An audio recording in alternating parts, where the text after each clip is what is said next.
بسم اللہ الرحمن الرحیم. کتاب الوکالہ، وکالت کا بیان. وکالت وکیل بنانے کو کہتے ہیں. اردو میں بھی یہ لفظ عام ہے. توکل کا لفظ بھی اسی سے نکلا ہے. مراد ہے اپنا کوئی کام کسی دوسرے کے سپرد کر دینا، حوالے کر دینا کہ وہ اسے اس کی طرف سے کر دے. وکالت الشریک الشریک فی القسمۃ وغیرہا، ایک شریک دوسرے شریک کا تقسیم وغیرہ میں وکیل ہونا. مثلا ایک گائے ذبح کرنا ہے جس میں 7 لوگ حصے دار ہیں. اب کیا یہ ضروری ہے کہ 7 کے ساتھ اس پہ چھری پھیرے، 7 کے ساتھ بیٹھ کے گوشت کاٹے، یا 7 کے ساتھ ہی تقسیم کریں اس کو؟ نہیں. یا 7 کے ساتھ بازار جائیں اور وہ خرید و فروخت کریں وہاں سے؟ یہ ضروری نہیں ہے.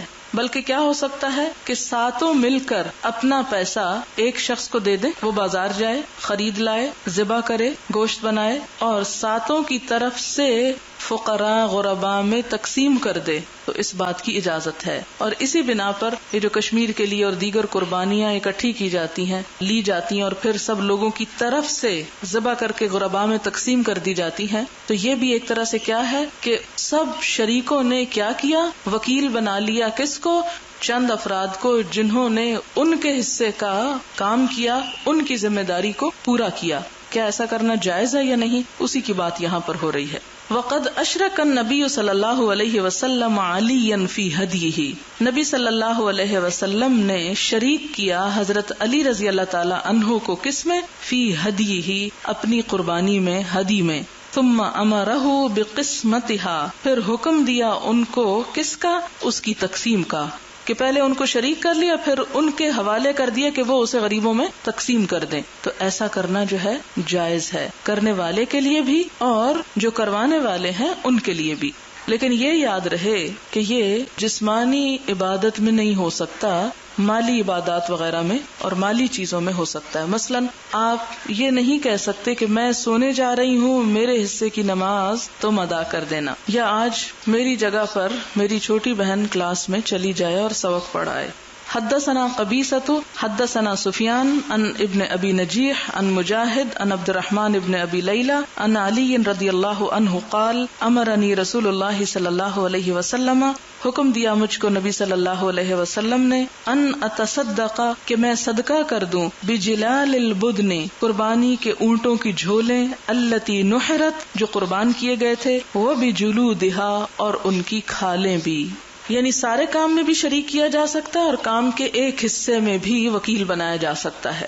حدثنا عمرو بن خالد حدثنا الليث عن يزيد عن ابي الخير عن عقبة بن عامر رضي الله عنه ان النبي صلى الله عليه وسلم اعطاه غنما يقسمها على صحابته، کہ نبی صلی اللہ علیہ وسلم نے عقبہ بن عامر کو کیا دی؟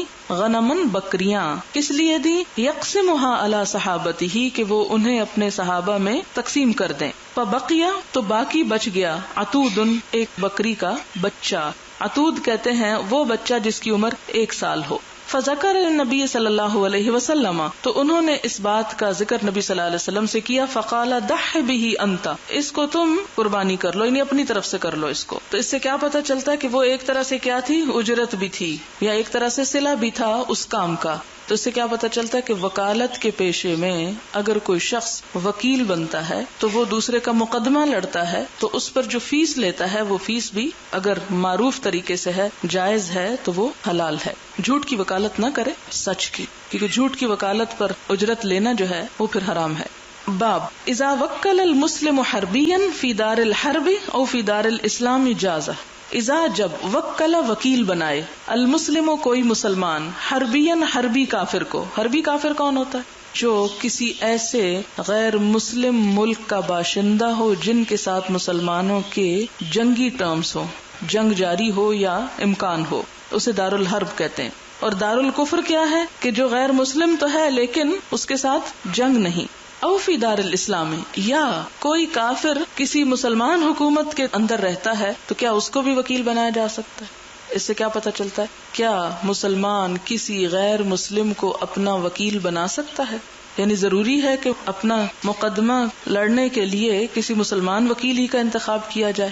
حدثنا عبد العزیز بن عبد اللہ قال حدثني یوسف بن الماجشون عن صالح ابن ابراہیم ابن عبد الرحمن ابن عوف عن ابیہ عن جدہ عبد الرحمن ابن عوف رضی اللہ عنہ قال کاتبت امیہ بن خلف کتابا، کہ یہاں پر عبد الرحمن بن عوف کہتے ہیں کہ میں نے امیہ بن خلف سے مکاتبت کی، خط لکھا اس کو، بِأَن يَحْفَظَنِي، کہ وہ حفاظت کرے میری، کس میں؟ فی ساغیتی، میرے مال کے بارے میں، بمکہ، مکہ میں، جو میرا مال و تجارت، مال اسباب مکہ میں رہ گیا ہے اس کی وہ دیکھ بھال کرے۔ تو یہ کیا کر رہے ہیں؟ اب اس کو وکیل بنا رہے ہیں اپنی اس پراپرٹی کا جو مکہ میں چھوڑ آئے تھے ہجرت کے بعد۔ تو یہ روایت کس چیز کے بیچ آ رہی ہے کہ ایک مسلمان کیا بنا رہا ہے؟ وکیل بنا رہا ہے۔ کس کو بنا رہا ہے؟ کافر کو بنا رہا ہے۔ کافر بھی کون ہے؟ حربی کافر ہے کہ جن سے مسلمانوں کی جنگ ہو سکتی ہے۔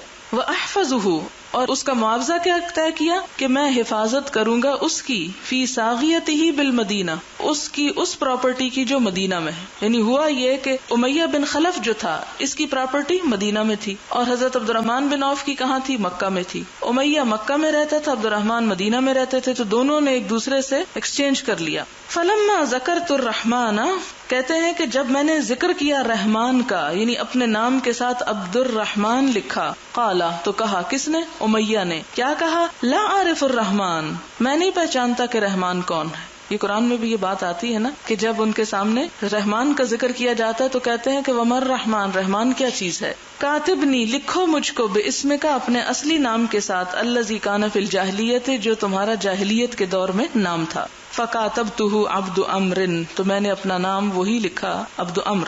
فلما کان فی یوم بدر، تو جس دن بدر کا دن تھا تو کیا کیا امیہ نے؟ لڑنے کو آ گیا کافروں کے لشکر میں۔ خرجت الی جبل، میں ایک پہاڑ کی طرف نکلا، لاحرزہ، تاکہ میں اس کی جان بچاؤں۔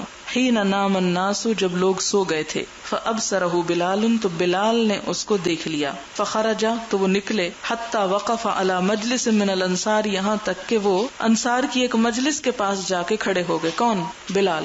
فقالا، کہنے لگے، امیہ ابن خلف لا نجوت ان نجا امیہ، یہ دیکھو امیہ بن خلف ہے، اگر یہ بچ گیا تو میں نہیں بچ سکتا۔ یعنی ایک طرح سے کیا طلب کیا اس نعرے کے ساتھ؟ انصار کی مدد طلب کی۔ کس نے کی تھی یہ؟ حضرت بلال نے۔ فخرج معه فریق من الانصار، تو بلال کے ساتھ انصار کا بھی ایک گروہ ہو لیا، ساتھ چل پڑا، فی آثارنا، ہمارے پیچھے پیچھے۔ فلما خشیت، تو جب مجھے ڈر ہوا، یہ کس کو ڈر ہوا؟ عبد الرحمن بن عوف کو، ان یلحقونا، کہ وہ ہم سے آ ملیں گے، خلفت لهم ابنہ، تو میں نے پیچھے چھوڑ دیا ان کے لیے اس کا بیٹا۔ کس کا بیٹا؟ امیہ کا۔ کس لیے؟ لاشغلہم، تاکہ میں انہیں مشغول کر دوں کہ وہ اس کے بیٹے کے ساتھ ہی نپٹے، اور میں نے جو عہد کیا ہوا ہے اس شخص کی حفاظت کا وہ پورا کر سکوں۔ فقتلوہ، تو مسلمانوں نے اس کو قتل کر دیا۔ کس کو؟ بیٹے کو، امیہ کے۔ فلما ادرکونا، پھر جب مسلمانوں نے ہم کو پا لیا، قلت لہ، میں نے اس سے کہا، کس سے؟ امیہ سے، ابرک، بیٹھ جاؤ۔ برکہ اصل میں اونٹ کے بیٹھنے کو کہتے ہیں۔ امیہ بھی ایک بھاری بھرکم شخص تھا، اس لیے ایسا ہی لفظ استعمال کیا گیا۔ فبرکہ، تو وہ بیٹھ گیا۔ فالقیت علیہ نفسی، میں نے ڈال دی اس پر اپنا آپ۔ کس پر؟ امیہ پر۔ کس نے؟ عبد الرحمن نے، یعنی اس کے اوپر آ گرے، یعنی اس کو اپنے نیچے لے لیا تاکہ اسے چھپا سکے۔ لأمنعہ، تاکہ میں اس سے روک سکوں۔ فتجللوہ بالسیوف، تو مسلمانوں نے تلواریں گھونپی اس کو۔ کس کو؟ امیہ کو۔ کہاں سے؟ من تحتی، میرے نیچے سے، یعنی چھوڑا نہیں، حتی قتلوہ، یہاں تک کہ اسے قتل کر ڈالا۔ یہاں بھی آپ عہد کی مثال دیکھیں کہ جو عہد کیا تھا اس کو نبھایا۔ اور ہم جیسا کوئی تو کہتے ہیں اچھا کافر ہے، اس سے کیا عہد، توڑو اس کو۔ وہ بنی اسرائیل والا حال ہو گیا نا ہمارا، جو کہتے تھے لیسا علینا فی الامیین من سبیل۔ وَأَصَابَ أَحَدُهُمْ رِجْلِي بِسَيْفِهِ، اور کہتے ہیں کہ ان میں سے ایک کی تلوار تو میرے پاؤں میں بھی آ لگی بچاتے بچاتے اس کو۔ وَكَانَ عبد الرحمن بن عوف يُرِينَا ذَلِكَ الْأَثَرَ، اور عبد الرحمن بن عوف ہمیں اس تلوار کا نشان دکھایا کرتے تھے، فی ظہر قدمہ، اپنے پاؤں کی پشت پر۔ قال ابو عبداللہ، اب امام بخاری کہتے ہیں، سمع یوسف صالحا و ابراہیم و اباہ۔ تو اس سے سارے قصے سے کیا بات پتہ چلتی ہے کہ ایک مسلمان وکیل بنا سکتا ہے کس کو؟ غیر مسلم حربی کافر کو۔ باب الوکالت فی الصرف، صرف کہتے ہیں منی ایکسچینج کرنا، پیسے کا ایکسچینج کرنا، والمیزان، اور ناپ تول میں، یعنی پیسوں کی تبدیلی میں اور ناپ تول میں۔ وقد وکل عمر و ابن عمر فی الصرف، حضرت عمر اور ابن عمر نے صرف کے معاملے میں وکیل کیا، یعنی کسی کو وکیل بنایا۔ اور اس میں آپ دیکھیں کہ اس وقت آپ ایک طرح سے بینک کو اپنا معاملہ سپرد کر دیتے ہیں اور اسے آپ پیسے دے کے اس سے دوسری کرنسی لے لیتے ہیں. حدثنا عبداللہ ابن یوسف اخبرنا مالک عن عبد المجید ابن سہیل ابن عبد الرحمن ابن عوف عن سعید ابن المسیب عن ابی سعید الخدری وابی ہریرہ رضی اللہ عنہما ان رسول اللہ صلی اللہ علیہ وسلم استعمل رجلا علی خیبر کہ حضور صلی اللہ علیہ وسلم نے مقرر کیا ایک شخص کو خیبر پر. کیا مقرر کیا ہوگا؟ تحصیلدار. فجاءہم تو لایا ان کے پاس. کن کے پاس؟ مسلمانوں کے پاس. بتمر جنیب عمدہ کھجور، بہت اچھی قسم کی کھجور لے کر آیا. فقال نبی صلی اللہ علیہ وسلم نے پوچھا اکل تمر خیبر ہاکذا، کیا خیبر کی ساری کھجور ایسی ہی ہوتی ہے؟ فقال کہا نہیں، انا لنأخذ الصاع من هذا بالصاعین، ہم اس کھجور کا ایک سا 2 سا دے کر لے لیتے ہیں. یعنی ہم جو نکمی کھجور ہوتی ہے وہ 2 سا دے کر اس کے بدلے میں 1 سا عمدہ کھجور لے لیتے ہیں. والساعین بالثلاثہ، اور 2 3 کے بدلے. فقال لا تفعل، تو آپ نے فرمایا ایسا مت کرو. بع الجمع بالدراہم، اپنی کھجور کو تم دراہم کے ساتھ بیچو. ثم ابتع بالدراہم جنیبا، پھر ان پیسوں کے ساتھ کیا کرو؟ عمدہ کھجور کو خرید لو. یعنی کھجور کا تبادلہ کھجور کے ساتھ مت کرو. یہ پیچھے آپ کو میں بتا چکی ہوں، اس میں اور بھی چیزوں کا ذہب بالذہب بھی آیا تھا، فضہ بالفضہ بھی آئی تھی. وہ کیوں؟ کہ اس میں سود کا احتمال ہے. وقال فی المیزان مثل ذلک، اور ناپ تول کے معاملے میں بھی آپ نے ایسا ہی حکم دیا. یعنی اور ناپنے اور تولنے کی جو چیزیں ہیں ان میں بھی یہی حکم ہے. یعنی یہ صرف کھجور کے لیے نہیں، منقع کے لیے بھی ہے اور نمک کے لیے بھی اور چیزوں کے لیے بھی.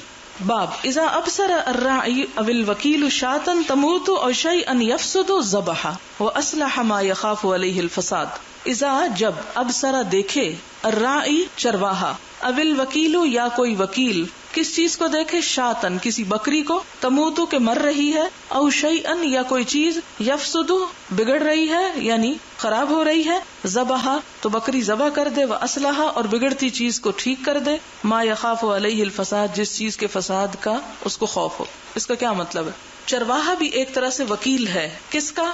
مالک کا. کس کام پر؟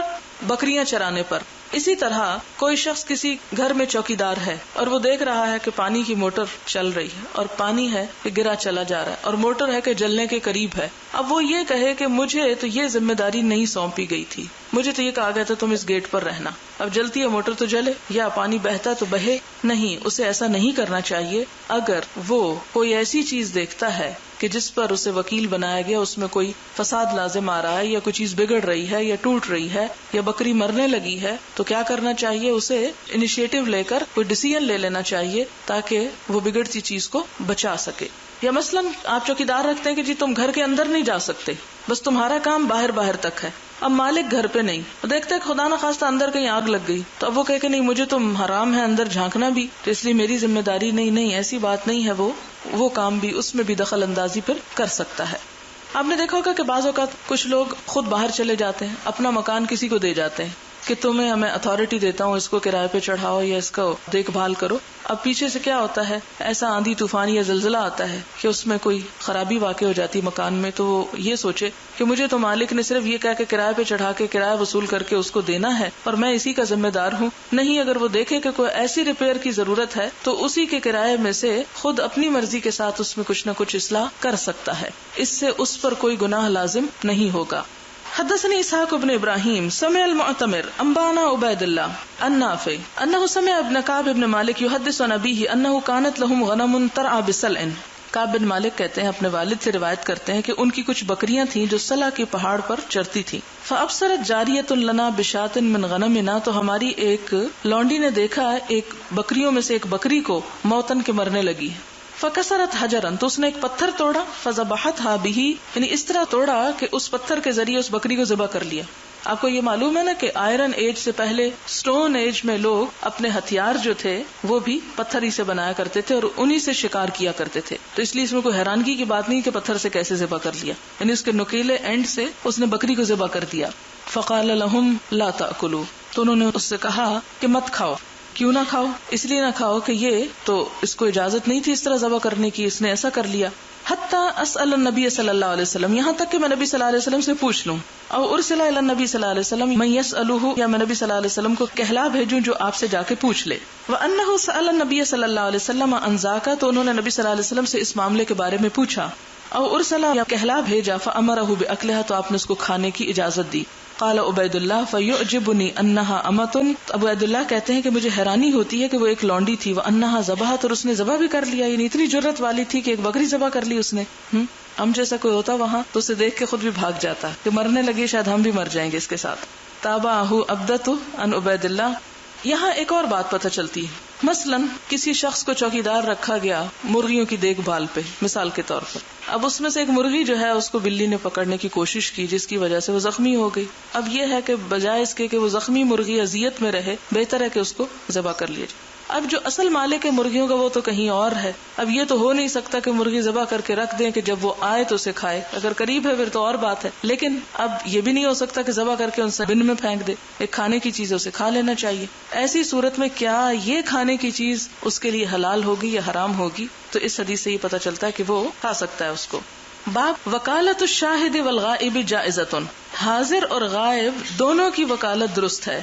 وکتب عبداللہ بن عمرو الی قہرمانہ وہو غائب عنہ، عبداللہ بن عمر نے اپنے وکیل کو لکھا. یہ جو قہرمان لفظ ہے یہ ایک عجمی لفظ ہے، عرب اسے وکیل اور امین کہتے ہیں، خزانچی کہتے ہیں، لیکن اہل ایران اپنے بادشاہ کے لیے بھی یہ لفظ استعمال کرتے ہیں قہرمان. مراد اس سے وکیل ہے. وہو غائب عنہ، اور وہ ان سے غائب ہو. ان یزکی عن اہلہ الصغیر والکبیر، کہ وہ صدقہ فطر ادا کر دے ان کے گھر والوں کی طرف سے، چھوٹے بڑوں سب کی طرف سے. اب اس سے کیا پتہ چلتا ہے کہ مثال کے طور پر ایک شخص جو ہے وہ عین عید سے ایک دن پہلے خود کہیں سفر پہ جا رہا ہے، ابھی اس نے صدقہ فطر ادا نہیں کیا، تو وہ اپنے کسی سیکٹری کو یا کسی بھی شخص کو اگر یہ کہہ جائے کہ میری طرف سے تم سب کا صدقہ فطر ادا کر دینا، تو اس کی ادائیگی سے ادائیگی ہو جائے گی. ایسا کرنا جائز ہے. اب مثال کے طور پر یہ ایسے ہی ہے کہ جیسے اگر آپ کے گھر میں گیس اور بجلی کا بل ہے تو ضروری نہیں کہ آپ خود ہی جا کر اس کو جمع کرائیں تو وہ ادائیگی ہوگی. اگر آپ پیسے دے کر، بل دے کر اپنے نوکر کو بینک میں بھیج دیتے ہیں کہ جاؤ یہ پیسے ادا کراؤ، تو وہ آپ کی ایک طرح سے وکالت کر رہا ہے، اور اس کی یہ ادائیگی جو ہے درست ادائیگی قرار پائے گی. اس میں تو خیر ویسے بھی یہ کہ ایک سسٹم ایسا ہے کہ جس میں وہ ادائیگی ہو جاتی ہے، لیکن ایک دینی فریضے کو بھی کسی دوسرے کے ذریعے مالی معاملات میں نیابتاً ادا کروایا جا سکتا ہے، جسمانی طور پر نہیں. مثلا اگر کسی شخص نے نمازی کی، جیسے پہلے میں نے بات کی تھی، نماز پڑھنا ہے، تو وہ کسی اپنے نوکر سے نہیں کہہ سکتا. اگر اس بات کی اجازت ہوتی تو پھر کیا ہوتا؟ ہم میں سے بہت سے لوگ اپنی نمازیں نوکروں ہی سے پڑھواتے، خواہ ان کو مارنا ہی کیوں نہ پڑتا ہے. حدثنا ابو نعیم حدثنا سفیان عن سلمة بن كهيل عن ابي سلمة عن ابي هريرة رضي الله عنه قال كان لرجل على النبي صلی اللہ علیہ وسلم سن من الابل، نبی صلی اللہ علیہ وسلم کے ذمہ کسی شخص کو 1 سالہ اونٹ کی ادائیگی لازم تھی. یعنی آپ نے کسی سے ادھار لے کے کسی کو دیا ہوگا، اب وہ آپ کو واپس لوٹانا تھا. اب کیا ہوا؟ لینے والا آ گیا. فجاءه يتقاضاه، آ گیا وہ شخص جس کا اونٹ تھا آپ سے تقاضا کرنے کو. فقال اعطوه، تو آپ نے فرمایا اس کو دے دو. حالانکہ آپ خود بھی دے سکتے تھے، لیکن آپ نے جو آپ کے پاس لوگ تھے ان سے کہا جاؤ میرے اونٹوں میں سے ایک اونٹ اس کو دے دو. فطلبوا سنہ، تو انہوں نے ڈھونڈا، تلاش کیا 1 سال کا اونٹ. فلم یجدوا له، تو ان کو نہ ملا. الا سنن فوقها، مگر 1 سال سے زائد عمر کا اونٹ. فقال اعطوه، تو نبی صلی اللہ علیہ وسلم نے فرمایا وہی دے دو اس کو. فقال، تو وہ شخص کہنے لگا، یعنی جس شخص کا حق تھا، قرض دار جو تھا، اوفیتنی، آپ نے مجھ کو پورا دیا. اوف اللہ بکا، اللہ آپ کو بھی پورا دے، یعنی اس کی بہترین جزا دے. قال نبی صلی اللہ علیہ وسلم، تو اس موقع پہ نبی صلی اللہ علیہ وسلم نے فرمایا ان خیارکم احسنکم قضاء، تم میں سب سے اچھا انسان وہ ہے جو قرض کے ادا کرنے میں احسان کا برتاؤ کرے، یعنی صرف اتنا نہ دے جتنا کسی نے دیا، بلکہ اس سے بڑھ کر دینے کی کوشش کرے. تو سارا قصہ، یہ ساری جو بات یہاں پر آئی، اس سے مراد کیا ہے؟ اس سے مراد یہ ہے، جیسے کہ باب آپ دیکھیں نا کہ غائب اور حاضر سب کی وکالت ہو سکتی. وکالت صرف اس کی ضروری نہیں، یا صرف اس کی نہیں ہو سکتی جو خود موجود نہ ہو یا خود کوئی کام کرنے کا اہل نہ ہو، بلکہ وکالت اس کی طرف سے بھی ہو سکتی ہے جو خود بھی موجود ہو لیکن وہ ہو سکتا ہے کسی اور کام میں مشغول ہو. مثلاً آپ دیکھیں کہ عام روزمرہ زندگی میں چھوٹا موٹا لین دین جو ہے وہ ایک دوسرے سے چلتا رہتا ہے. ہمسایوں کے ساتھ جیسے عموماً ایسا معاملہ رہتا ہے. اب کیا ہوتا ہے کہ بعض اوقات کوئی ہمسایہ آپ سے کچھ لینے کے لیے آیا تو آپ اپنے بچے کو کہتے ہیں کہ جاؤ اتنی چیز دے دو، پھر وہ واپس لے کر آتا ہے تو آپ اسے کہتے ہیں جاؤ واپس رکھ دو. تو اس میں ضروری نہیں کہ ایک انسان خود ہی لے اور دے تو پھر وہ معاملہ ہوگا، نہیں، کسی سے بھی کروایا جا سکتا ہے. باب الوکالۃ فی قضاء الدیون، قرضوں کی ادائیگی میں وکالت. حدثنا سلیمان بن حرب حدثنا شعبۃ عن سلمۃ بن کہیل سمعت ابا سلمہ ابن عبد الرحمن عن ابی ہریرہ رضی اللہ عنہ ان رجلا اتى النبی صلی اللہ علیہ وسلم، ایک شخص نبی صلی اللہ علیہ وسلم کے پاس آیا، یتقاضاہ، آپ سے تقاضا کر رہا تھا، یعنی قرض کی ادائیگی کا. فاغلظ، تو اس نے سختی کی. فہم بہ اصحابہ، تو آپ کے ساتھیوں نے اس کا ارادہ کیا، کیا یعنی بدلہ لینے کا، سزا دینے کا. فقال رسول اللہ صلی اللہ علیہ وسلم، تو نبی صلی اللہ علیہ وسلم نے فرمایا دعوہ، اسے چھوڑو، جانے دو. فإن لصاحب الحق مقالا، حقدار کو اجازت ہے کہ وہ ایسی بات کر سکے، تقاضا کرنے کا حق ہے اس کو. اگر یہ سختی سے بات کر رہا ہے تو چونکہ اس کا حق ہے اس لیے اسے کرنے دو. ثم قال اعطوه سنا مثل سنه، دے دو اس کو اس کے اونٹ کی عمر کا اونٹ. قالوا یا رسول اللہ، لوگوں نے عرض کیا اے اللہ کے رسول صلی اللہ علیہ وسلم، الا امثل من سنه، کہ اس کے عمر سے زیادہ بہترین موجود ہے. امثل ہوتا ہے زیادہ مثالی، یعنی جو اس کا حق ہے اس سے زیادہ بہترین چیز موجود ہے. فقال اعطوه، تو آپ نے فرمایا اس کو دے دو، یعنی زیادہ بہترین ہی دے دو. فإن من خیرکم احسنکم قضاء، کہ تم میں اچھے لوگ وہی ہیں جو بہترین طریقے سے قرض ادا کرتے ہیں. باب اذا وهب شيئا لوکیل، جب کوئی شخص کسی وکیل کو کچھ ہبہ کرے، دے دے، او شفیع، یا کسی سفارشی کو، قوم، کسی قوم کے، جازا، تو یہ جائز ہے. لقول نبی صلی اللہ علیہ وسلم، نبی صلی اللہ علیہ وسلم کے فرمان کے مطابق، لوفد حوازن، وفد حوازن کے لیے، حین سألوہ المغانم، جب انہوں نے آپ سے مال غنیمت طلب کیا تھا. فقال النبی صلی اللہ علیہ وسلم، تو نبی صلی اللہ علیہ وسلم نے فرمایا نصیبی لکم، جو میرے حصے میں آیا ہے وہ تم لے جاؤ. یہ آپ کو میں جنگ حنین کے واقعے میں بتا چکی ہوں کہ آپ کو یہ معلوم ہے کہ مکہ کے فتح کے تھوڑے ہی عرصے کے بعد، بالکل قریب ہی زمانے میں جنگ حنین ہوئی تھی. اور حنین ایک جگہ کا نام ہے جو مکہ اور طائف کے درمیان ہے. اس جنگ میں بہت سے نو مسلم جو مکہ میں فتح مکہ کے موقع پہ مسلمان ہوئے تھے وہ بھی شریک ہوئے تھے. آپ صلی اللہ علیہ وسلم نے پہلی مرتبہ 12,000 کا لشکر لے کر جنگ کی تھی، اور مسلمانوں کو خیال آ گیا تھا، تعجب ہو گیا تھا کہ ہم 12,000 ہیں، بھلا کیسے ہاریں گے. تو اس موقع پہ قبیلہ بنو حوازن کے تیر اندازوں نے کیا کیا تھا، مسلمانوں کے لشکر کو تتر بتر کر دیا تھا. اس کے بعد کیا ہوا، اللہ تعالیٰ کی مدد آئی جس کا ذکر قرآن میں آتا ہے، لقد نصرکم اللہ فی مواطن کثیرۃ ویوم حنین اذ اعجبتکم کثرتکم فلم تغن عنکم شیئا. اللہ نے بہت سے مواقع پہ تمہاری مدد کی، خاص طور پر یوم حنین جب تمہیں اپنی کثرت بہت اچھی لگی. پھر کیا ہوا، وہ کثرت نے تمہیں کچھ فائدہ نہ دیا. اب ہوا کیا کہ اللہ تعالیٰ کی طرف سے غیبی مدد آئی، مسلمان اس جنگ کو جیتے. اتفاق کی بات یہ کہ جو مال غنیمت وہاں سے حاصل ہوا تھا وہ سارے کا سارا کس کو دیا گیا تھا، مسلمانوں میں سے کس گروہ کو، قریش کو، 9 مسلموں کو. انصار کو اس میں سے کچھ بھی نہیں ملا تھا. اب ہوا کیا کہ یہ جو بنو حوازن تھے یہ مسلمان ہو گئے. اب مسلمان ہو گئے تو انہوں نے حضور صلی اللہ علیہ وسلم کی خدمت میں آ کر کیا عرض کیا، چونکہ یا رسول اللہ ہم مسلمان ہو گئے اس لیے ہم سے جو لیا گیا ہمارے قیدی وغیرہ اس کو آپ چھوڑ دیں. اب جو آپ تقسیم کر چکے تھے اسے آپ زبردستی تو نہیں لے سکتے تھے، لہٰذا آپ نے ان کی طرف سے سفارش کی، وکالت کی، اور سب سے پہلے کیا فرمایا، عملی نمونہ دکھانے کے لیے لوگوں کو کہ جو میرا حصہ ہے، جو اس غنیمت میں سے مجھے ملا ہے وہ تم واپس لے سکتے ہو، تاکہ آپ کو دیکھ کر باقی لوگوں کے لیے بھی دینا آسان ہو جائے. تو یہ اب قصہ اس میں آئے گا. حدثنا سعید بن عفیر قال حدثني الليث قال حدثني عقيل عن ابن شهاب قال وزعم عروة ان مروان بن الحكم والمسور بن مخرمة. عروہ کہتے ہیں کہ مروان بن حکم اور مسور بن مخرمہ دونوں نے بیان کیا، اخبراہ ان رسول اللہ صلی اللہ علیہ وسلم، کہ نبی صلی اللہ علیہ وسلم، قام، کھڑے ہوئے، حین جاءہ وفد حوازن، جب آپ کے پاس حوازن قبیلے کا وفد آیا، مسلمین، مسلمان بن کر، یعنی مسلمان ہو کر حوازن کے لوگ آپ کے پاس آئے. فسألوہ، تو انہوں نے آپ سے سوال کیا، کس بات کا، ان یرد الیہم اموالہم وصبیہم، کہ ان کے مال اور قیدی ان کو واپس کر دیے جائیں. کیوں؟ مسلمان ہو چکے تھے. فقال لهم رسول اللہ صلی اللہ علیہ وسلم، تو نبی صلی اللہ علیہ وسلم نے ان سے فرمایا، احب الحدیث الی اصدقہ، کہ مجھے سب سے زیادہ پسند جو بات ہے وہ سب سے سچی بات ہے. فاختاروا احدى الطائفتين، ان دو چیزوں میں سے ایک لے لو، اما السبی و اما المال، خواہ قیدی خواہ مال. فقد كنت استأنيت بهم، کیونکہ میں نے انتظار کیا تھا ان کے ساتھ، یعنی کئی دن تک. تقسیم سے پہلے میں نے انتظار کیا تھا کہ تم اگر مسلمان ہو کر آتے ہو تو تمہیں یہ واپس کر دیا جائے، لیکن کوئی آیا نہیں.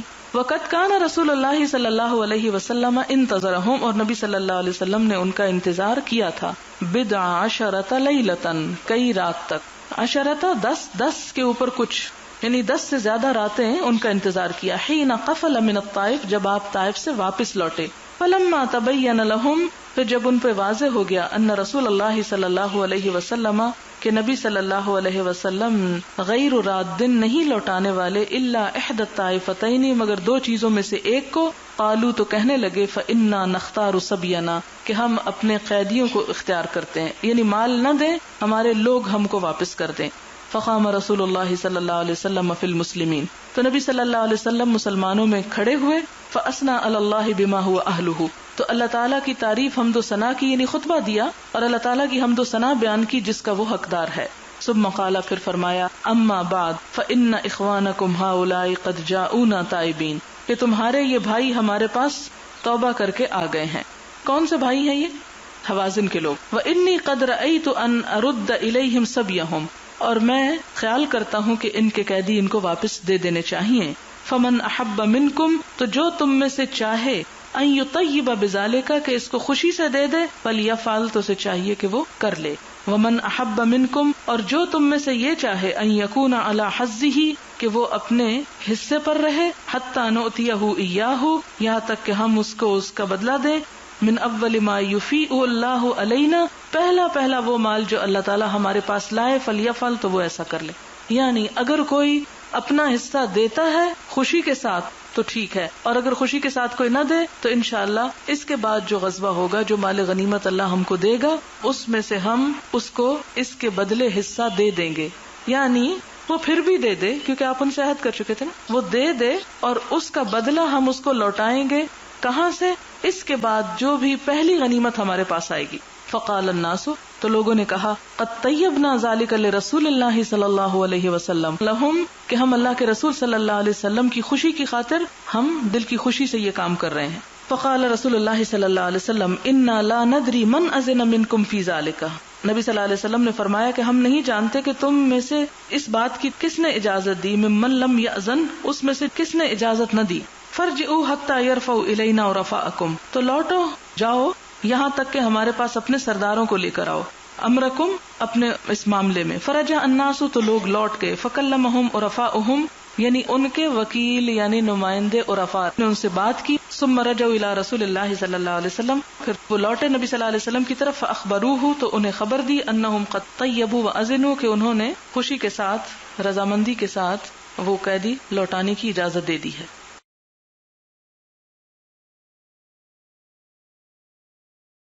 باب اذا وکل رجل رجلا، جب کوئی شخص کسی دوسرے شخص کو وکیل بنائے، ان یؤتی شیئا، کہ وہ کوئی چیز دے دے، ولم یبین، اور نہ بیان کرے، کم یؤتی، کہ کتنی دے، فآتا علی ما یتعارفہ الناس، تو دے جتنا کہ اسے پہچانتے ہوں لوگ، یعنی معروف کے مطابق. اس کا کیا معنی ہے؟ مثال کے طور پر آپ اپنے گھر میں بیٹھے ہیں، باہر کوئی فقیر آتا ہے، آپ اپنے ملازم سے کہتے ہیں جاؤ اس کو کوئی خیرات دے دو، اور یہ نہیں بتاتے کیا دو، تو وہ اب کیا کرے؟ سارا گھر اٹھا کے دے دے سکتا ہے؟ نہیں. کیا دے پھر؟ جو معروف کے مطابق. معروف کی پہچان کہاں سے کرے گا وہ؟ کہ اس سے پہلے مالک اس قسم کے سوالی کو کیا دیا کرتا ہے. یعنی کسی بھی معاملے میں معروف کیا ہوتا ہے؟ کہ جسے لوگ قبول کریں، ایکسپٹ کریں. حدثنا المکی ابن ابراہیم حدثنا ابن جریج ان عطاء ابن ابی رباح وغیرہ یزید بعضهم على بعض ولم يبلغ كلهم رجل منهم عن جابر بن عبد الله رضی اللہ عنہما قال كنت مع النبي صلی اللہ علیہ وسلم فی سفر، میں نبی صلی اللہ علیہ وسلم کے ساتھ ایک سفر میں تھا. فكنت على جمل سفال، یہ کہ سب پیچھے گزر چکا ہے، اور میں ایک دھیمے ماٹھے اونٹ کے اوپر بیٹھا ہوا تھا. انما هو فی آخر القوم، جو سارے لوگوں سے پیچھے تھا. فمر ربی النبی صلی اللہ علیہ وسلم، تو نبی صلی اللہ علیہ وسلم میرے پاس سے گزرے. فقال من ھذا، تو پوچھا یہ کون ہے؟ قلت جابر بن عبد اللہ، تو میں نے عرض کیا کہ جابر ہوں. قال ما لک، فرمایا کیا ہے تجھ کو؟ قلت انی علی جمل صفال، تو میں نے کہا کہ میں ایک دھیمے رفتار کے اونٹ پر سوار ہوں. قال امعک قدیب، تو آپ نے پوچھا کیا تمہارے پاس چھڑی ہے؟ قلت نعم، تو میں نے کہا جی ہاں. قال آتنیہ، فرمایا اسے مجھے دو. فآتیتہ، میں نے آپ کو دی. فضربہ، آپ نے اس کو مارا. فزجرہ، اس اونٹ کو ڈانٹا. فکان من ذلک المکان من اول القوم، تو اس ڈانٹ کے بعد کیا ہو گیا؟ وہی اونٹ سب لوگوں سے آگے چلا گیا. قال بعنیہ، آپ نے فرمایا اسے مجھے بیچ ڈالو. فقلت بل هو لک یا رسول اللہ، تو میں نے کہا یہ آپ ہی کا ہو گیا اے اللہ کے رسول صلی اللہ علیہ وسلم. قال بعنیہ، آپ نے فرمایا نہیں، اسے بیچ دو مجھ کو. قد اخذته باربعۃ دنانیر، میں نے اسے 4 دینار میں لے لیا. ولک ظہرہ الی المدینہ، اور تمہیں مدینہ تک اس پہ سواری کی اجازت بھی ہے. فلما دنونا من المدینہ، پھر جب ہم مدینہ کے قریب آئے. اخذت ارتحل، تو میں جانے لگا. قال این ترید، تو آپ نے پوچھا کہاں کا ارادہ ہے؟ قلت، میں نے کہا تزوجت امرأۃ قد خلا منہا، کہ میں نے ایک عورت سے شادی کی ہے جو کہ قد خلا منہا اشارہ ہے، محاورہ ہے کہ بیوہ ہو چکی ہے.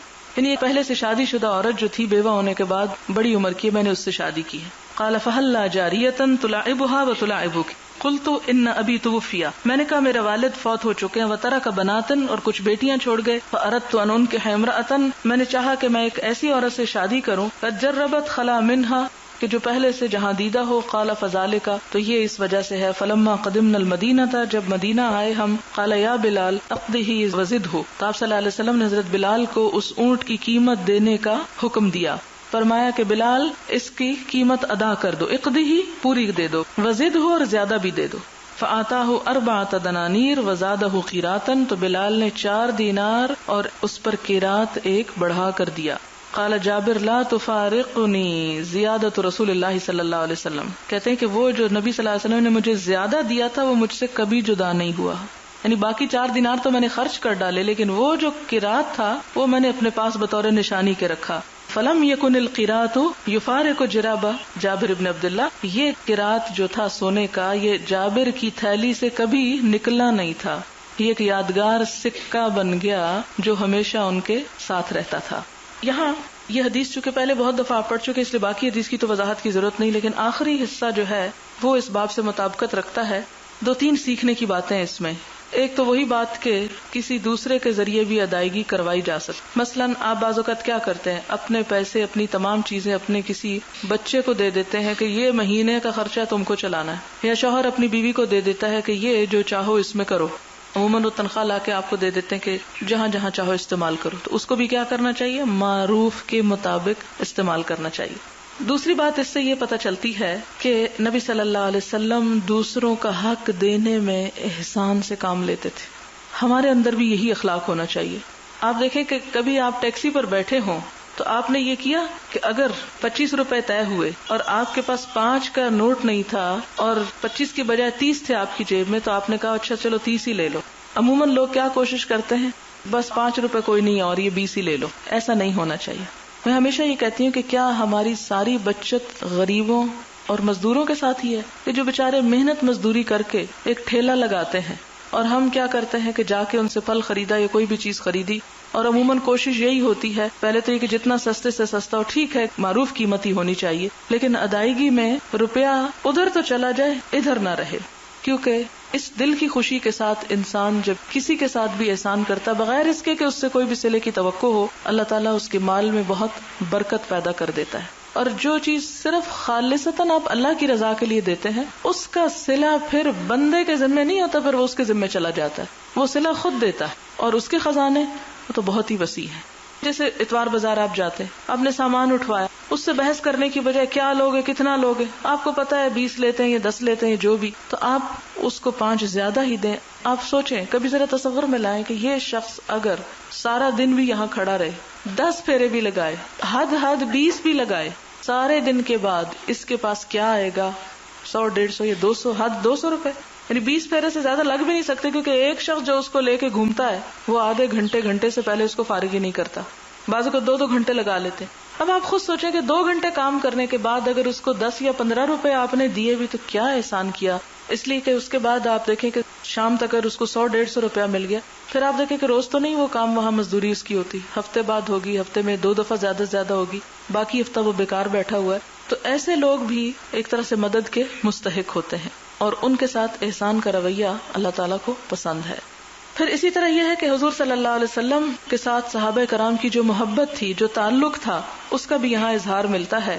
ظاہر ہے کہ مال کی ضرورت کس کو نہیں ہوتی، لیکن اس چیز کو جو نبی صلی اللہ علیہ وسلم کی طرف سے بطور احسان ان کو ملی تھی، خصوصی طور پر انہوں نے اسے اپنے لیے ایک یادگار کی حیثیت سے اپنے پاس رکھا اور اسے آگے خرچ نہیں کیا. حالانکہ نہ تو کہیں اس کا حکم تھا، نہ کوئی فرض تھا، نہ سنت تھی، نہ نفل تھا، نہ مستحب، کچھ بھی نہیں. یہ کیا تھا؟ اللہ کے رسول صلی اللہ علیہ وسلم سے محبت کا ایک انداز تھا، ایک ادا تھی. اور ظاہر ہے کہ اس میں اللہ کے رسول صلی اللہ علیہ وسلم سے محبت جو ہے وہ ایمان کا ایک حصہ ہے. باب وکالت المرأة الامام فی النکاح. اب یہ وکالت جو ہوتی ہے نکاح کے معاملے میں، ہمارے ہاں لفظ وکیل کا ایک بڑا ہی محدود سا تصور ہے کہ وہ جو عدالتوں میں مقدمے لڑتے ہیں، حالانکہ وکالت مختلف امور میں ہو سکتی ہے. باب وکالت المرأة، عورت کی وکالت، الامامہ، امام کو، پھر نکاح کے معاملے میں. یعنی اگر کسی عورت کا کوئی ڈائریکٹ ولی نہیں ہے، باپ نہیں، بھائی نہیں، بیٹا نہیں، تو ایسی صورت میں ایک اور جگہ پر بھی حدیث آتی ہے جس کا معنی کیا ہے کہ السلطان ولی لمن لا ولی لہ، کہ بادشاہ اس شخص کا ضامن، زعیم یا وکیل ہوگا جس کا اور وکیل نہ ہو. اس سے کیا پتہ چلتا ہے کہ اگر کسی خاتون کے نکاح کے وقت اس کے قریبی رشتہ داروں میں کوئی بھی اس کا وکیل نہ ہو یا ولی نہ ہو تو بھی ولی کے بغیر نکاح نہیں ہوگا. اس کی ولایت کس کو منتقل ہو جائے گی؟ حکومت وقت کو. حدثنا عبداللہ بن یوسف اخبرنا مالک عن ابی حازم عن سہل بن سعد قال جاءت امرأة الى رسول اللہ صلی اللہ علیہ وسلم. ایک عورت نبی صلی اللہ علیہ وسلم کے پاس آئی. فقالت، کہنے لگی، یا رسول اللہ، اے اللہ کے رسول صلی اللہ علیہ وسلم، انی قد وہبت لک من نفسی، میں نے اپنا آپ کے لیے ہبہ کیا. قرآن پاک میں صرف نبی صلی اللہ علیہ وسلم کے لیے خواتین کو ہبہ کرنے کی اجازت تھی، اگرچہ آپ کے بیویوں میں سے کوئی بھی موہوبہ نہ تھی، آپ نے اس چیز کو اپنے لیے اجازت کے باوجود نہیں لیا. بخاری کی کتاب النکاح میں آپ بہت تفصیل سے اس قصوں کو بار بار پڑھیں گے اور اس میں بے شمار احکامات نکلتے ہیں. آپ صلی اللہ علیہ وسلم نے اس خاتون کو دیکھا اور اپنا سر جھکا لیا، جو اس بات کی طرف اشارہ تھا کہ آپ نے اس کو پسند نہیں کیا، لیکن وہ عورت بھی کھڑی رہی، وہاں سے نہیں ہلی. فقال رجل زوجنیها، ایک شخص کہنے لگا نبی صلی اللہ علیہ وسلم آپ اس کو میرے نکاح میں دے دیں. قال قد زوجناکها بما معك من القرآن، تو نبی صلی اللہ علیہ وسلم نے فرمایا ہم نے اس قرآن کے بدلے جو تجھے یاد ہے اس عورت کا نکاح تجھ سے کر دیا. اس سے کیا پتہ چلتا ہے کہ اس عورت کا باپ، بھائی، بیٹا کوئی بھی وہاں موجود نہیں تھا. نبی صلی اللہ علیہ وسلم بحیثیت ہیڈ آف اسٹیٹ اس کے ولی بنے اور اس شخص سے نکاح کر دیا. اور اس میں ایک اور بات ملتی ہے کہ مہر جو ہے اس کی ادائیگی لازم ہے. اگر کسی شخص کے پاس روپیہ پیسہ نہیں تو علم بھی بطور مہر دیا جا سکتا ہے، لیکن بغیر مہر کے نکاح نہیں ہوتا. باب اذا وکل رجلا فترک الوکیل شیئا فاجازہ الموکل فہو جائز. اذا جب وکل وکیل بنائے رجلن کسی شخص کو، فترک الوکیل شیئا تو وکیل کوئی چیز چھوڑ دے. مثلا آپ نے کسی سے کہا کہ جاؤ فلاں کو اتنے پیسے دے دو، اور اس نے پورے دینے کی بجائے اس میں سے 5-10 کم دیے، بھول کے یا کسی بھی غلطی کی وجہ سے. اب کیا ہو، فاجازہ الموکل، تو موکل اس کی اجازت دے دے، یعنی جو وکیل بنانے والا ہے، فہو جائز، تو اس کی اجازت ہے.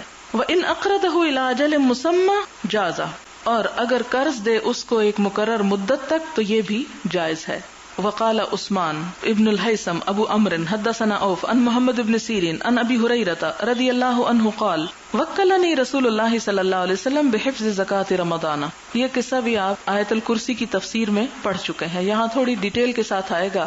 یہ وہی قصہ ہے جس میں حضرت ابو ہریرہ کو حضور صلی اللہ علیہ وسلم نے صدقہ فطر کے مال پر نگران مقرر کیا تھا، اور شیطان نے آ کر اس مال میں سے کچھ نکالنا چاہا، اور پھر آخری دفعہ جب اس کو چھوڑا گیا تو اس نے آیت الکرسی سکھائی تھی. تو یہ تفصیل دیکھتے ہیں اس کی.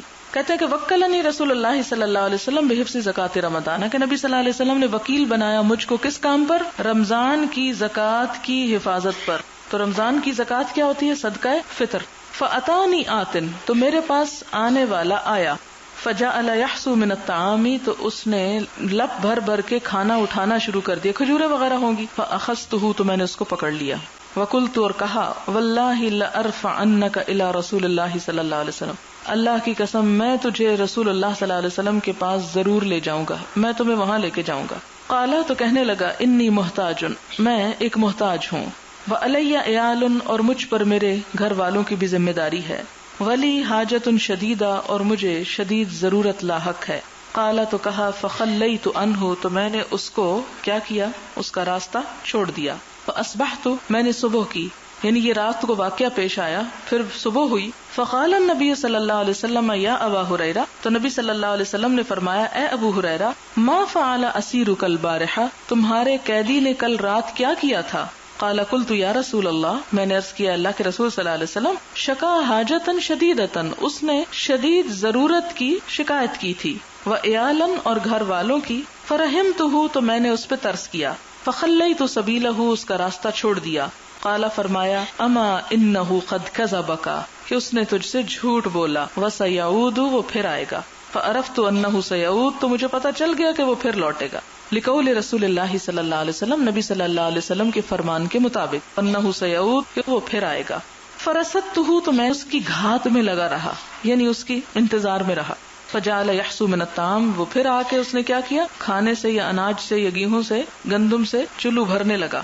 فاخذته تو میں نے اسے پکڑ لیا. فقلت تو میں نے کہا لارفعنک الی رسول اللہ صلی اللہ علیہ وسلم، میں تمہیں ضرور حضور صلی اللہ علیہ وسلم کے پاس لے جاؤں گا. قال دعنی، کہنے لگا نہیں مجھے چھوڑ دو، معاف کر دو. فانی محتاج، کیونکہ میں ضرورت مند ہوں، وعلی عیال اور میرے اہل و عیال ہیں، لا اعود پھر نہیں آؤں گا. فرحمتہ میں نے اس پہ ترس کھایا، فخلیت سبیلہ تو اس کا راستہ چھوڑ دیا. فاصبحت پھر میں نے صبح کی. فقال لی رسول اللہ صلی اللہ علیہ وسلم یا ابو ہریرہ، تو نبی صلی اللہ علیہ وسلم نے مجھ سے کہا اے ابو ہریرہ، ما فعل اسیرک، تمہارے قیدی نے کیا کیا، جس کو تم نے پکڑا تھا اس نے تمہارے ساتھ کیا کیا؟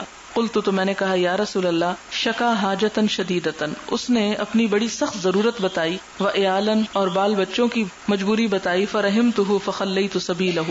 قال اما انہ قد کذبک وسیعود. فرصدتہ ثالثۃ، کہتے پھر تیسری مرتبہ پھر میں نے اس کی نگرانی کی. فجعل یحسو من الطعام، وہ پھر کھانا لینے لگا. فاخذتہ تو میں نے اسے پکڑ لیا. فقلت تو کہا لارفعنک الی رسول اللہ صلی اللہ علیہ وسلم، میں تمہیں حضور صلی اللہ علیہ وسلم کے پاس ضرور لے جاؤں گا. وہذا آخر ثلاث مرات، اور یہ 3 مرتبہ میں سے آخری چانس ہے، اب نہیں چھوڑوں گا. انک تزعم لا تعود، تم دعویٰ کرتے ہو کہ نہیں آؤ گے، ثم تعود پھر آ جاتے ہو. قال دعنی، پھر وہ کہنے لگا مجھے چھوڑ دو. اعلمک کلمات، میں تمہیں چند باتیں سکھاتا ہوں، ینفعک اللہ بہا، اللہ تجھے ان کے ذریعے فائدہ دے گا. قلت ما ہن، میں نے کہا وہ کیا ہیں؟ قال، کہنے لگا اذا اویت الی فراشک، کہ جب تم اپنے بستر کی طرف آؤ، فقرا آیت الکرسی، تو آیت کرسی پڑھ لیا کرو. اللہ لا الہ الا هو الحی القیوم حتی تختم الآیہ، یعنی آیت کے اختتام تک. فإنک لن یزال علیک من اللہ حافظ، تو تم پر اللہ تعالی کی طرف سے مسلسل ایک محافظ رہے گا. ولا یقربنک شیطان، اور شیطان تیرے قریب بھی نہ پھٹکے گا. حتی تصبح، یہاں تک کہ تو صبح کرے. فخلیت سبیلہ، تو میں نے اس کی راہ چھوڑ دی. فاصبحت فقال لی رسول اللہ صلی اللہ علیہ وسلم، جب صبح ہوئی تو مجھ سے نبی صلی اللہ علیہ وسلم نے فرمایا ما فعل اسیرک البارحہ، تمہارے قیدی نے تم سے کل کیا کیا تھا؟ قلت یا رسول اللہ، زعم انہ یعلمونی کلمات، اس نے دعویٰ کیا تھا یا اس نے بتایا کہ مجھے کچھ کلمات سکھائے گا، ینفعنی اللہ بہا، جس سے اللہ تعالیٰ مجھے فائدہ دے گا. فخلیت سبیلہ، تو میں نے اس کا راستہ چھوڑ دیا. قال ما ہی، کہا وہ کیا ہے؟ قلت قال لی، میں نے کہا اس نے مجھ سے کہا تھا اذا اویت الی فراشک فقرا آیت الکرسی من اولها حتی تختمہ، شروع سے آخر تک آیت الکرسی پڑھ لو. اللہ لا الہ الا هو الحی القیوم. وقال لی، اور مجھ سے کہا لن یزال علیک من اللہ حافظ ولا یقربک شیطان حتی تصبح وکانوا احرص شیء علی الخیر. اور صحابہ کرام جو تھے وہ خیر کی باتوں کے بڑے حریص ہوا کرتے تھے. ہماری طرح تھوڑی بیزاری کے ساتھ مصیبت کے مارے لگے بندے سنتے تھے کہ اب حاضری ضروری، اٹینڈنس لی جاتی اس لیے غیر حاضری تو کر نہیں سکتے. نہیں، وہ ہر خیر کی چھوٹی بڑی بات کے اوپر بہت حریص تھے. فقال النبی صلی اللہ علیہ وسلم، نبی صلی اللہ علیہ وسلم نے فرمایا اما انہ قد صدقک وہو کذوب، کہ خبردار وہ خود تو جھوٹا ہے لیکن بات اس نے تجھ سے سچ کہی ہے. تعلم من تخاطب، تم جانتے ہو کس سے تم مخاطب تھے؟ مد ثلاث لیال، 3 راتوں سے یا ابا ہریرہ؟ قال اللہ، ابو ہریرہ کہتے نہیں مجھے نہیں پتا. قال ذاک شیطان، وہ شیطان تھا. اس سے کئی ایک باتیں پتہ چلتی ہیں. ایک تو یہ پتہ چلتا ہے کہ شیطان انسانی شکل میں بھی آتا ہے انسان کے پاس اور گمراہ کرنے کی کوشش کرتا ہے. دوسری بات یہ پتہ چلتی ہے کہ شیطان سے بچنے کے لیے آیت الکرسی بہت اہم ہے. پھر شیطان کے ساتھ وہ جن بھی شیطانی جو انسانوں کو تنگ کرتے ہیں وہ بھی اس میں شامل ہو جاتے ہیں. ان سے بچنے کا بھی ذریعہ یہی ہے. لیکن اصل بات یہ ہے کہ ہماری راتیں کس طرح گزرتی ہیں. کیا دیکھتے، کیا سنتے، کیا کرتے، اور پھر ہمیں کچھ یاد نہیں ہوتا کہ ہمیں اللہ کا ذکر بھی کچھ کرنا ہے. اس نے حفاظت کے طریقے تو ہمیں بتا دیے، لیکن ہم خود ہی اختیار نہ کریں تو پھر قصور ہمارا اپنا ہے. اچھا، یہ جو سارا قصہ تھا نا، اس کو لایا اس لیے گیا تھا کہ اگر کوئی وکیل اپنی طرف سے کسی معاملے میں کوئی کمی بیشی کر لے تو اس کو معروف کی حد میں رہتے ہوئے اجازت ہے. اب اس میں آپ دیکھیں کہ حضرت ابو ہریرہ نے کیا کیا، اس کو چھوڑ دیا. تو یہ اپنی ڈسکریشن پہ چھوڑا تھا، جبکہ اس کی منت سماجت تھی. حالانکہ وہ چاہتے تو اس کو پکڑ کے بھی لے جا سکتے تھے. تو وکیل کو اپنے سے کچھ معروف میں تصرف کرنے کی چیزوں کے اندر اجازت ہوتی ہے. باب اذا باع الوکیل شیئا فاسدا فبیعہ مردود.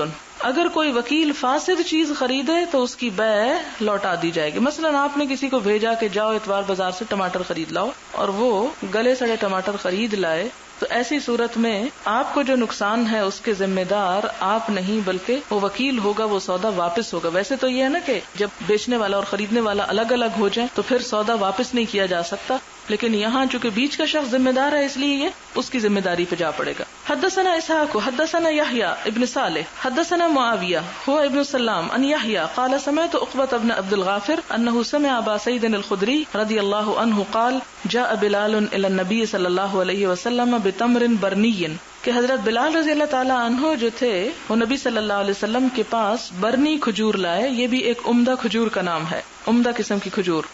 فقال له النبی صلی اللہ علیہ وسلم، تو ان کو نبی صلی اللہ علیہ وسلم نے فرمایا من این ھذا، یہ کہاں سے آئی ہے؟ قال بلال کہتے کان عندی تمر ردی، ان کے میرے پاس کچھ ردی کھجور پڑی ہوئی تھی. فبعت منہ صاعین بصاع، تو میں نے 2 صاع ردی کھجور دے کر 1 صاع برنی کھجور لے لی. لنطعم النبی صلی اللہ علیہ وسلم، تاکہ ہم اس کو نبی صلی اللہ علیہ وسلم کو کھلائیں.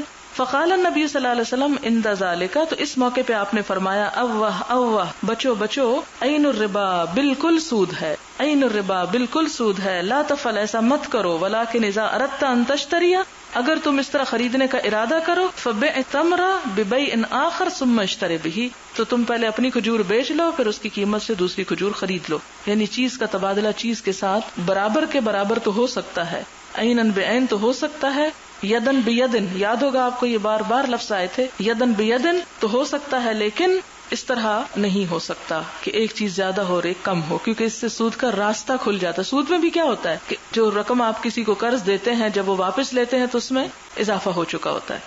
باب الوکالت فی الوقف ونفقتہ وان یطعم صدیقا لہ ویأکل بالمعروف.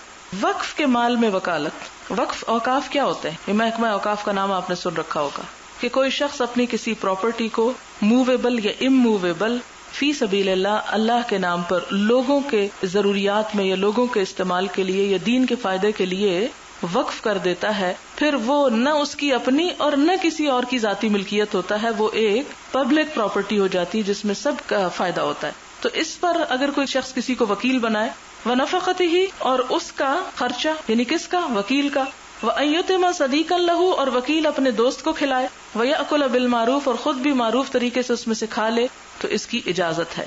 مثال کے طور پر اگر کسی نے ایک زمین وقف کی، اس زمین کے اندر ایک باغ ہے، اب وہ شخص جو ہے اس کی نگرانی کر رہا ہے، اس کو دیکھ بھال کر رہا ہے، تو اس کی تنخواہ بھی مقرر کرنا جائز ہے. حالانکہ وہ وقف کی دیکھ بھال کر رہا ہے تو اس کی تنخواہ بھی دی جائے گی، اور اس کے ساتھ ساتھ اگر اس باغ میں سے معروف طریقے سے کھا لیتا ہے یا کوئی مہمان آ جاتا ہے اسے معروف طریقے سے کچھ کھلا دیتا ہے تو اس کی اجازت ہے. یعنی بیچنے کی یا اس کو نقصان پہنچانے کی نیت سے نہیں، بلکہ ایک حق سمجھتے ہوئے. جیسے ایک نوکر جو آپ کے گھر رہتا ہے تو اس کا کھانا کپڑا اگر آپ طے نہیں بھی کرتے تو وہ اس کا حق ہے کہ وہ اس میں سے کھائے، لیکن کیا معروف طریقے سے، آپ جس کی اس کو اجازت دیں. یہ نہ ہو کہ آپ کھائیں دال اور وہ مہمانوں کے لیے رکھے ہوئے کباب کھا جائے. حدثنا قتيبة بن سعيد حدثنا سفيان عن عمرو قال في صدقة عمر رضي الله عنه ليس على الولي جناح ان يأكل ويؤكل صديقا غير متأصل مالا. حضرت عمر نے جو بات لکھوائی تھی، یعنی صدقے کے باب میں کتاب لکھوائی تھی، اس میں کیا کہا تھا کہ لیس علی الولی، کسی والی پر کوئی گناہ نہیں، ان یاکل، کہ اس میں سے کھا لے، ویؤکل، اور کھلا دے، صدیقاً اپنے دوست کو، غیر متأصل مالا، لیکن مال جمع کرنے والا نہ ہو.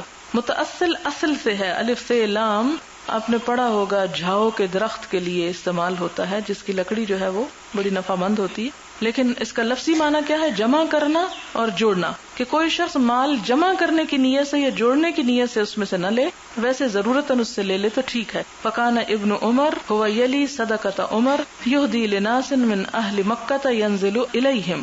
اور ابن عمر حضرت عمر کے صدقہ کے متولی تھے، وہ مکہ والوں کو اس میں سے تحفتاً بھیجتے تھے جو ان کے پاس اترتے تھے. یعنی حضرت عمر کے بیٹے ان کی طرف سے وکیل تھے یا نگران تھے ان کی کچھ پراپرٹی کے، کچھ زمین وغیرہ کے، تو وہ ان کے بیٹے کی ملکیت تو نہیں تھا، خواہ باپ کا تھا. ہاں بیٹے کا مال ہو تو وہ باپ کا مال ہو سکتا ہے، لیکن باپ کا مال بیٹے کا مال نہیں ہو سکتا، کیونکہ وہ ایک اولاد کے لیے نہیں، ساری اولاد کے لیے ہوتا ہے. تو اس صورت میں وہ کیا کرتے؟ اس کی دیکھ بھال کرتے، اس میں سے خود بھی کھا لیتے، اور جو مکہ میں ان کے رشتہ دار یا دوست وغیرہ آتے ان کو بھی اس میں سے ہدیہ وغیرہ دے دیا کرتے تھے معروف کے ساتھ. باب الوکالۃ فی الحدود، حد لگانے کے لیے کسی کو وکیل بنانا. حدثنا ابو الولید اخبرنا اللیث عن ابن شہاب عن عبید اللہ عن زید بن خالد و ابی ہریرہ رضی اللہ عنہما عن النبی صلی اللہ علیہ وسلم وغدو یا انیس. نبی صلی اللہ علیہ وسلم نے حضرت انیس کو کہا جاؤ الی امرأۃ ھذا، اس عورت کے پاس، فإن اعترفت، پھر اگر وہ اپنے جرم کا اعتراف کر لے، فرجمھا، تو اس کو رجم کر دینا. یعنی حد لگانے کے لیے آپ نے کسی اور کو بھیجا، اور یہ بھیجنا کیا تھا؟ دراصل ایک طرح سے وکیل بنانا تھا ان کو، یعنی ان کے بہاف پر وہ کام کر دے. حدثنا ابن السلام اخبرنا عبد الوهاب الثقفي عن ايوب عن ابن ابي مليكة عن عقبة بن الحارث قال جيء بالنعيمان ابي بن النعيمان شاربا. لایا گیا نعیمان یا نعیمان کا بیٹا شراب کے جرم میں پکڑا ہوا، شارب یعنی ڈرنک. فامر رسول اللہ صلی اللہ علیہ وسلم، تو نبی صلی اللہ علیہ وسلم نے حکم دیا من کان فی البیت ان یضربوہ، کہ جو بھی گھر میں لوگ ہیں وہ سب اس کو ماریں، کیونکہ اس وقت تک ابھی یہ طے نہیں ہوتا کہ کتنا مارنا ہے اس کو. قال فکنت انا فی من ضربہ، تو راوی کہتے ہیں عقبہ بن حارث کہتے ہیں کہ میں بھی ان لوگوں میں موجود تھا جنہوں نے کیا کیا، اس کو مارا تھا. فضربناہ بالنعال والجرید، تو ہم نے اس کو جوتوں کے ساتھ مارا اور چھڑیوں سے مارا تھا. یہ شرابی کی سزا ہے. پھر بعد میں 80 کوڑے کی حد مقرر کر دی گئی. یہ ابتداء اسلام کی بات. باب الوکالۃ فی البدن وتعاہدھا، قربانی کے اونٹوں میں وکالت اور ان کی نگرانی کرنے میں. تعاہد یعنی خیال رکھنا.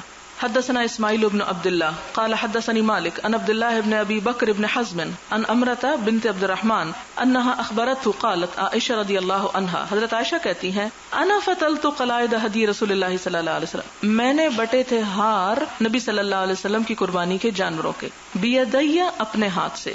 ثم قلدها رسول اللہ صلی اللہ علیہ وسلم بیدیہ، پھر نبی صلی اللہ علیہ وسلم نے ان جانوروں کو اپنے ہاتھ سے پہنایا تھا. یعنی اپنے شوق کا اظہار کری کہ میں نے اپنے ہاتھ سے بنے اور نبی صلی اللہ علیہ وسلم نے اپنے ہاتھ سے پہنائے. ثم بعث بها مع ابی، پھر ان اونٹوں کو میرے والد کے ساتھ بھیج دیا. یہ وہی جس سال میں یہ اعلان برات ہوا تھا، تو حضرت ابو بکر کو حضور صلی اللہ علیہ وسلم نے امیر حج بنا کے بھیجا تھا، تو وہ اونٹ بھی ان کے ساتھ ہی روانہ کر دیے. فلم یحرم علی رسول اللہ صلی اللہ علیہ وسلم شیء، تو نبی صلی اللہ علیہ وسلم پر کوئی بھی چیز حرام نہیں ہوئی، کیونکہ آپ خود جو حج پہ نہیں گئے تھے، تو اس لیے صرف قربانی بھیجنے سے گھر بیٹھا ہوا شخص محرم نہیں ہو سکتا. احلہ اللہ لہ، وہ چیزیں جو آپ کے لیے اللہ نے حلال کی تھی. حتی نہر الہدی، یہاں تک کہ قربانی حلال کر دی گئی، یعنی ذبح کر دی گئی. اس سے کیا پتہ چلتا ہے کہ ذبح وغیرہ کرنے کے لیے بھی کسی دوسرے کو نیابت دی جا سکتی، وکیل بنایا جا سکتا ہے، جیسے اب بھی اجتماعی قربانیاں ہوتی ہیں لوگوں کی طرف سے. باب اذا قال الرجل لوکیلہ دعہ حیث اراک اللہ، جب کوئی شخص اپنے وکیل سے یہ کہے کہ اس کو رکھ دو جہاں اللہ تجھے دکھائے، یعنی مثلاً کوئی پیسہ یا صدقہ یا چیز تقسیم کرنے کو بھیجے، تو اسے یہ نہ بتائے کہ کس کو دینا ہے، بلکہ اس کی ڈسکریشن پہ چھوڑ دے کہ جہاں مناسب سمجھو وہاں کر دینا. وقال الوکیل قد سمعت ما قلت، اور وکیل کہے کہ میں نے سن لیا جو تو کہتا ہے، تو ایسا کرنا جائز ہے. مثلاً بعض اوقات آپ کے بچے ملک سے باہر ہیں، وہ آپ کو کچھ صدقے خیرات کے پیسے بھیج دیتے ہیں، یا دوسرے شہر سے کچھ لوگ آپ کو بھیج دیتے ہیں اور کہتے ہیں جہاں مناسب ہو آپ اس کو خرچ کر دیں، تو اس صورت میں آپ ایسا کر سکتے ہیں، اس میں حرج نہیں. اور یہ کوئی پابندی نہیں یا ضروری نہیں کہ بھیجنے والا اس رقم کو خود ہی بتائے کہ یہ رقم فلاں اور فلاں کو دینی. ہاں اگر وہ خود بتا دے پھر تو آپ کو پابندی کرنا ہوگا، لیکن اگر وہ آپ کی ڈسکرپشن پہ چھوڑ دے تو آپ اس کو اپنی مرضی کے مطابق پھر انہی حدود کے اندر رہتے، یہ نہیں کہ مرضی کے مطابق اپنی جیب میں ڈالے اور کہے کہ میری مرضی تو یہی ہے. نہیں، صدقہ ہے تو صدقہ ہی کیا جائے گا، مگر اپنی سوچ سمجھ کے مطابق، تو اس صورت میں اس کا بھی صدقہ ادا ہو جائے گا اور اس پر بھی کوئی الزام نہ آئے گا. حدثني يحيى بن يحيى قال قرأت على مالك عن اسحاق بن عبد الله انه سمع انس بن مالك رضي الله عنه يقول كان ابو طلحة اكثر الانصار بالمدينة مالا. حضرت انس کہتے ہیں کہ حضرت ابو طلحہ جو تھے مدینہ میں انصاریوں میں سب سے زیادہ مالدار انسان تھے. وکان احب اموالہ الیہ بیرحا، اور ان کے مال میں سب سے زیادہ انہیں پسند ان کا بیرحا کا باغ تھا. وکانت مستقبلۃ المسجد، اور یہ باغ مسجد کے قبلے کی جانب واقع تھا. وکان رسول اللہ صلی اللہ علیہ وسلم یدخلها، نبی صلی اللہ علیہ وسلم اس میں داخل ہوا کرتے تھے، یعنی تشریف لے جایا کرتے تھے. وَيَشْرَبُ مِن مَاءٍ فِيهَا طَيِّبٍ، اور اس میں عمدہ پانی جو تھا وہ پیا کرتے تھے. ماء طیب، یہ طیب ماء کی صفت ہے.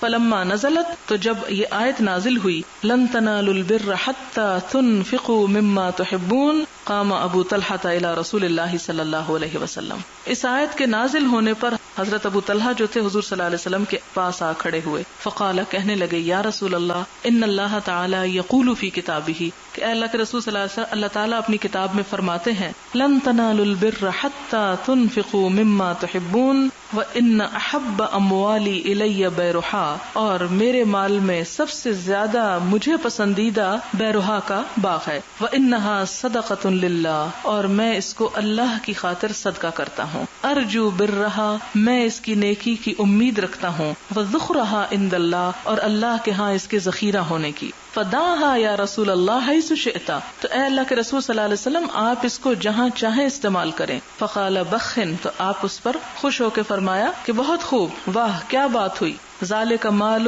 رائح، ذالک مال رائح، اور ایک اور روایت میں آتا رابح، کہ یہ تو بہت نفع مند مال ہے.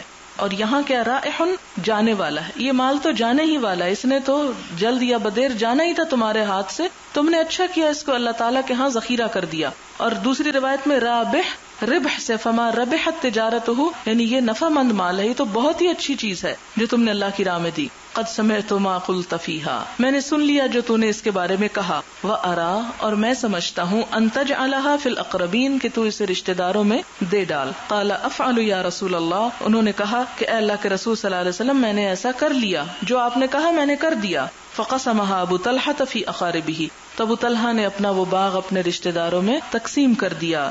وبنی امہ، اور اپنے چچا کے بیٹوں کو.